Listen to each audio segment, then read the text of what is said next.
नागपूर गुन्हे शाखेच्या युनिट क्रमांक 3ने वाहन चोरीच्या घटनांवर मोठा आळा घालत महत्वाची कामगिरी बजावली आहे। विविध पोलीस ठाण्यांमध्ये दाखल असलेल्या वाहन चोरीच्या 6 गुन्ह्यांचा तपास करत पोलिसांनी एकाच आरोपीला अटक केली आहे। अटक करण्यात आलेल्या आरोपीचे नाव लखपती बस्ताराम फेंडर असून तो मध्य प्रदेशातील बालाघाट जिल्ह्यातील वाराशिवनी येथील रहिवासी आहे। वय 31 वर्ष असून तो सराईत वाहन चोर असल्याची माहिती पोलिसांनी दिली आहे।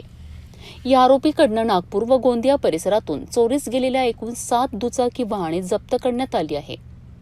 यामध्ये विविध क्रमांकाच्या मोटरसायकलींचा समावेश असून एकूण मुद्देमालाची किंमत सुमारे 2,80,000 रुपये इतकी आहे। या प्रकरणात तहसील गणेशपेठ, जीआरपी नागपूर आणि गोंदिया येथील पोलीस ठाण्यांमध्ये दाखल गुन्ह्यांचा उलगडा करण्यात आलाय। आरोपीकडून जप्त केलेल्या मुद्देमाल पुढील कारवाईकरिता तहसील पोलीस ठाण्याकडे सुपूर्द करण्यात आला आहे। या कारवाईमुळे शहरातील वाहन चोरीच्या घटनांवर मोठा आळा बसण्याची शक्यता व्यक्त केली जात आहे। सध्या नागपूर शहरामध्ये वाहन चोरीच्या मोठ्या प्रमाणात घटना घडत आहेत। त्या अनुषंगाने माननीय पोलीस आयुक्त नागपूर शहर श्री रवींद्र कुमार सिंगल यांनी वाहन चोरीचे आरोपी शोधून कारवाई करण्याबाबत सूचना दिलेल्या होत्या।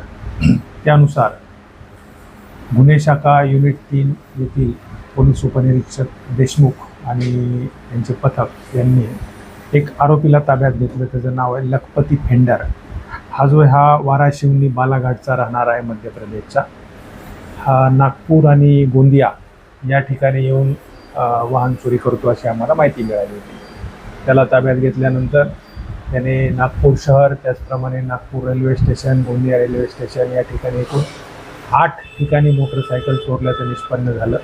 त्याच्याकडून आम्ही 8 मोटरसायकल जप्त केलेले आहेत आणि त्याला पुढील कारवाईसाठी पोलीस ठाणे तहसील यांच्या ताब्यामध्ये मुद्देमालासह दिलेला आहे। यामध्ये आरोपी वाढू शकत नाहीत, कारण या आरोपीची मोडस होती की तो फक्त गाडी चोरल्यानंतर गाडी फिरवायचा आणि त्यामधला पेट्रोल संपल्यानंतर कुठेतरी पार्किंगमध्ये लावून द्यायचा।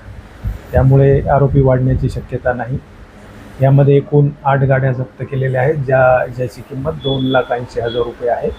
आणि ही जी कारवाई आहे ही गुन्हे शाखा युनिट 3 येथील पोलीस उपनिरीक्षक देशमुख आणि त्यांच्या पथकाने वरिष्ठांच्या मार्गदर्शनाखाली केलेली आहे।